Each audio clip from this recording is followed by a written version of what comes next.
like, in terms of Zuko, what do you think that honor is, and how do you think that you can achieve a certain level of honor? Like, what do you think is achieving honor for you? You know, it's weird for Zuko. It's like his honor is always about his. It's an ironic thing, right? Because it's like he's trying to gain this honor in the eyes of his father that in the end he didn't need what he always had. I mean, I did write that poem. I didn't finish it, but a quick poem that says, "A poem called honor for something lost from its place, etched into your consciousness like a scar upon your face. It's honor that you chase. Isn't always what you thought. The fact that you always had it is the very reason why you said to prove out distance from the start. Like he's always had it. Like the people, Zuko, a lot of people are trying to prove this thing that they have. It's like the fact that he always had honor was the reason why he was trying to get it back from his father, and then you go later on, you look into your father's eyes, and you're like, why do I get honor from this bastard? You know, I don't need his approval. And he really showed that he was really this kind of honorable guy to his friends and his nation and the whole, you know, he became who he was. But the fact that he's always trying to prove that he always had it. It's like this weird thing as people. It's like we're trying to prove ourselves, but the fact that you're always trying to prove yourself means you always had that righteousness and that goodness in your heart the whole time. So, you know, the idea that you must regain your honor, the fact that you even want to do that means you're honorable. Thank you.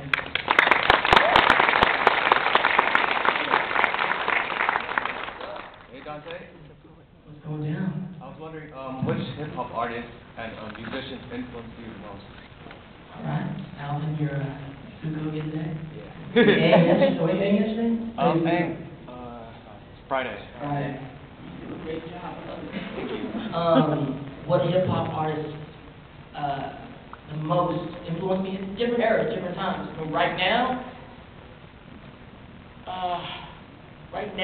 I think I'm a big Kendrick Lamar fan. Kendrick Lamar's like killing it to me. But also, I grew up right outside of Compton, so that's like my neighborhood. He speaks to the streets that I grew up on and ran with. But as a lyricist, amazing, right? Yeah. I might go down the line. I mean, Mos Def, Kid Cudi, all that stuff today, growing up, Nas, Biggie, Tupac, really influential. From the Bay, so it's like Dale Funky Sapiens, Souls of Mischief. Like all these guys. I mean, I like poetry and lyricism. I mean, Eminem, I think, is one of the baddest rappers of all time, and writers, super amazing. East Coast, I was always a big David Tone fan, so De La Soul, Tribe Called Quest. I mean, Q-Tip's one of my favorite rappers of all time. I like poetry. So I like cats that do poems, you know? Yeah, something like that. Thank you. Thank you.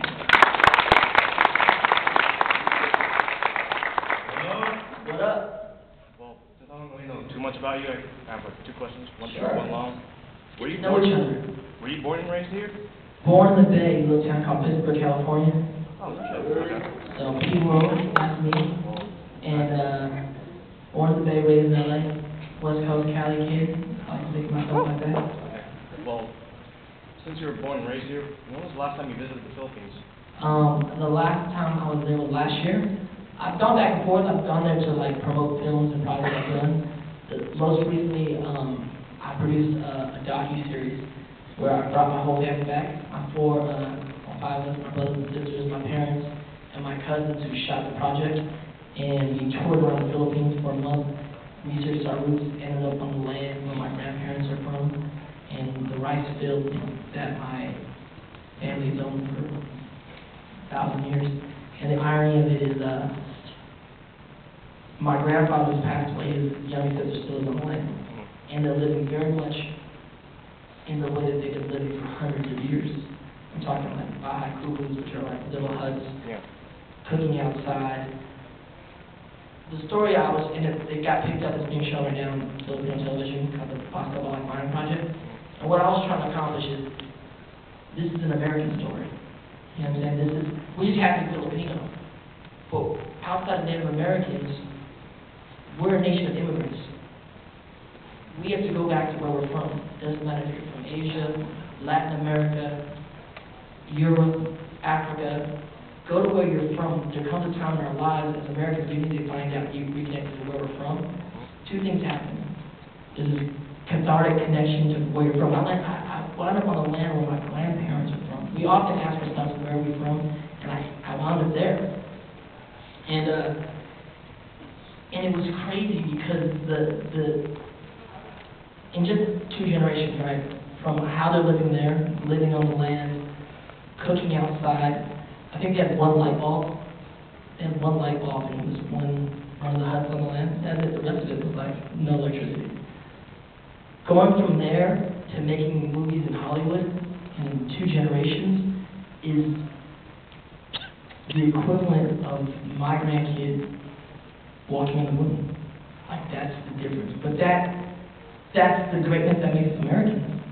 Like that. And we somehow we're missing some of that in our generation right now. We got to go home to where we're from. And the thing that happens is you get cathartic, you go, this is where I'm from. It's very emotional to know where you're from. Then the other thing happens is like, but you're American. And you actually reconnect with what it is to be American.